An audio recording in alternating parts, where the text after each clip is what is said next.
Ruto offices to get 2.3 billion for facelift in budget. Kenyan taxpayers will pay billions of shillings to upgrade President Ruto's office beginning July 1st. Expenditure estimates released by the Treasury indicate that the State House and Executive Office of the President will spend the bulk of the 2.3 billion allocation in the new budget to rehabilitation and refurbishment.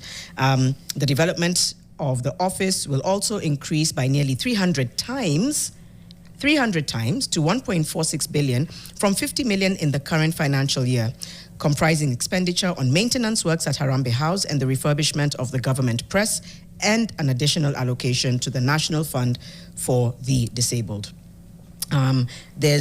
At a glance, it talks about how Treasury has justified the increased facelift expenditure, saying they are crucial in supporting the presidency. 680 budget in millions of shillings for general maintenance and 300 times increase, as we've said. And just over there, a little sentence there that's accompanying the image that says the renovation works at the 117-year-old building have attracted public condemnations coming in the middle of a cash crunch. No. Didn't we have renovations beginning last year? No. I'm going to call this outright. This is diabolical. It's diabolical because we are in a cash crunch. I don't think this is a priority.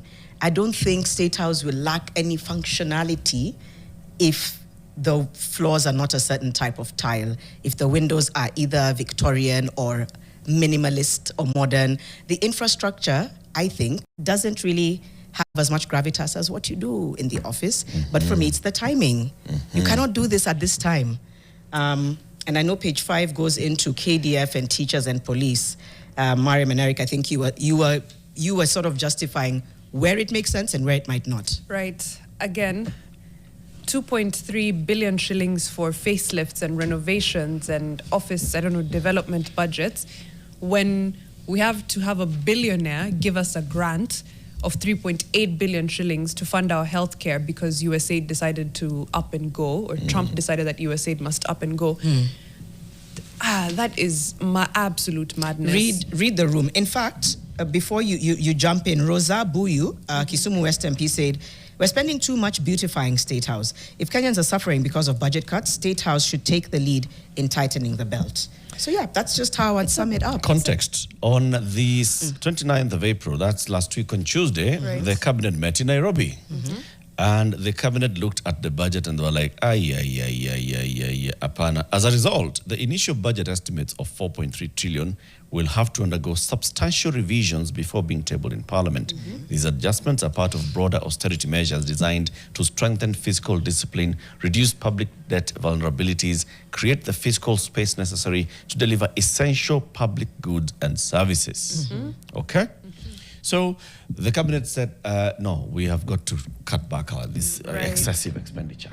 Okay, we can't be spending so much, expensive. And then... Your 4.3 tunafikaji. So there's 2.3 billion that is going into all these things in State House. What I see, though, is, again, you will see that this 2.3 will be reduced to 2.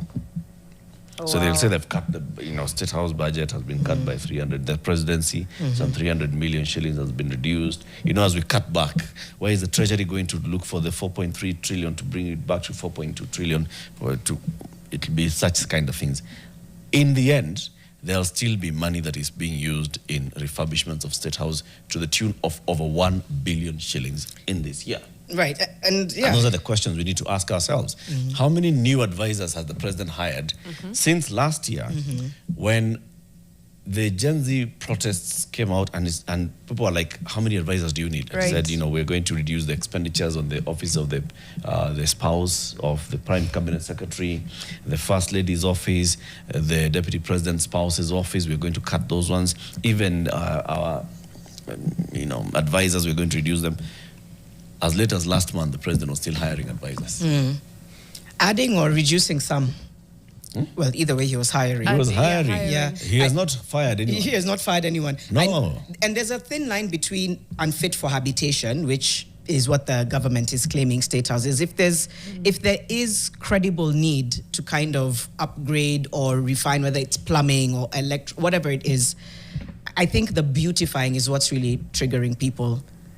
I would love to see what unfit for habitation means. Maybe that's what we need to understand. In this sense, for a non-essential anything to get a 300% increase in their budget, while again, we are struggling to fund healthcare, struggling to fund education, struggling to fund infrastructure, spending almost all of our revenue on debt repayment, and then again, 300% increase in your budget to do this and this, hapa na pale, ku beautify. Think of it as a household budget. You're like, hojalipa shifsha, hauna private insurance. Aya, watoto hawajalipa school fees. You're not sure about rent. You haven't maintained the car, nothing. But what you're going to do is you're going to buy that new chandelier. I literally had chandelier in my head. Thank you for bringing it out. I was like, you're shopping for a chandelier, you're shopping for... That's what they have, eh? And some new expensive leather seats and stuff. And carpets. 3 layers of carpets. 3 layers. It is waste. It's just being wasteful. And then you go ball in hand to a rich billionaire and telling him, please saidia watoto wetu kwa hospitali. Unaona Trump amekata kutulipia. Yes, you would say this is absolute. Yeah. What does page 5 then kind of, how does it bring it home? Because it talks about 45 billion extra for KDF teachers and police. In the budget books tabled in the National Assembly, Treasury has increased allocation for the TSC, that's the Teacher Service Commission, which got an additional 21.66 billion, pushing its recruitment expenditure to 387 billion. The recurrent budget covers day-to-day operational expenses, salaries, utilities, maintenance, and office supplies. A big chunk of the additional recurrent allocation for the TSC was for teacher resource management, an indicator that a lot of money will be set aside for hiring and promoting teachers. Teacher resource management was allocated 376 billion from 354. I hope that's a good sign. We have talked about how many teachers are out of work, but more importantly, how many students are struggling because their teacher to student ratio is just criminally, bad, insane. And the fact that we've not been able to fully transition well to grade 9 and to have people, be able to have a good transition and an easy one, because teachers have not been employed on a permanent basis, because promotions haven't happened, all of that. I hope this will plug.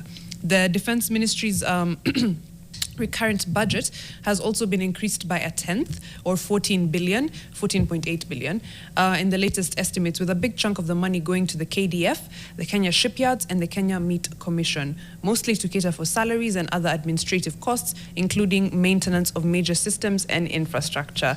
Now, if you were listening keenly, I know you might have been like, Kenya Meat Commission, yes, it's under KDF. Sijaielewa, but najuanga too. We tried to ask it at some point here, right? Yeah, we did. I think so. It was moved from where it was because of operational efficiency. It started with Uhuru.